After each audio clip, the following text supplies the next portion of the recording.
When you have received a training cycle, click on the training cycle. You'll be presented with the title and the subtitle.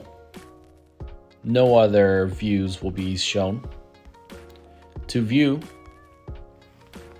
open up the app. If you scroll to the left one time, you'll be seeing the same title. If you scroll to the right, you will be seeing what day 1, day 2, day 3, and the rest of the days will look like.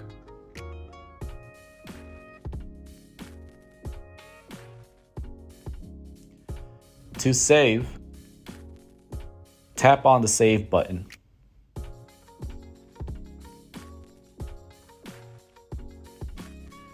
You will notice that I have 2 of these. A training cycle can be repeated, so for my sake, I will be deleting the last one.